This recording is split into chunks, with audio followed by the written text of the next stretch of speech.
We're really excited with all the great speakers and presenters and guests we have with us this year. I am so excited to share with you tonight a new publication. Right now I'm holding the first ever First Food Message Guide. Yes, we're ready.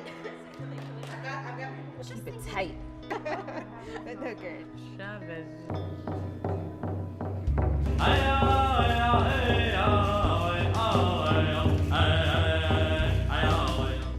We're here to celebrate the second annual First Food Forum. Every child, every mother, every one of us. When we look at this work, we look at racial equity, we look at disparities, we look at social determinants as the lenses through which we must build this first food movement, which must move forward.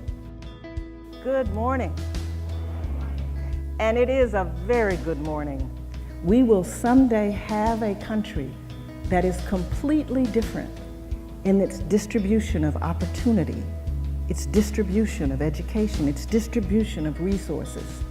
And so the last challenge I would have for you today is to ask you to really imagine what will this country be like when our work is done. There is a correlation between breastfeeding rates and health outcomes, especially for African Americans, that it mirrors and it correlates that we have lower breastfeeding rates and that we have poor health outcomes. Human beings are not that different genetically. That's a huge misconception. In fact, the whole construct of race is a fallacy. There aren't multiple races, there's only one race, and it's the human race.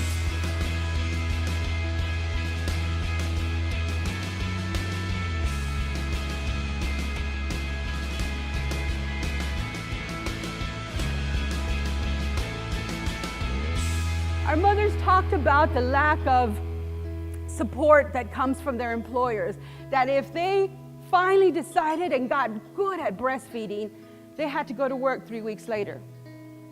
And they had to sit on a toilet in a stall and pump. If we're not going to find that support out where we are, we're going to do it ourselves. Look around the room. She cannot overcome historical, societal, and social barriers. She can do this. You can do this. We can do this. We need culturally familiar, culturally relevant, culturally humble, culturally specific breastfeeding education and support, and we need to have access to that.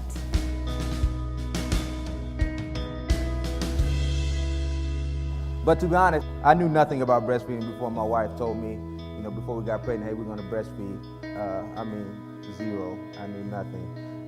What I've learned now that he's one is that it's like football. It's a team sport.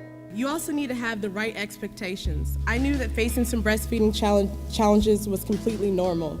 It might be difficult, but I could do it even if I had to take it a few hours at a time. And I was blessed. My mom, she was awesome. She was there to support me the entire way. She breastfed me and all my siblings. Having a partner who has backed me and my game plan 100% the whole way through. I had no idea that even with all the support from my family and with all the preparing that I did, that there would still be huge disconnects between the message breast is best and the reality that there are booby traps lurking behind every corner you didn't know existed once the baby is here. I needed the person who is right there with me in the middle of the night, this baby's father.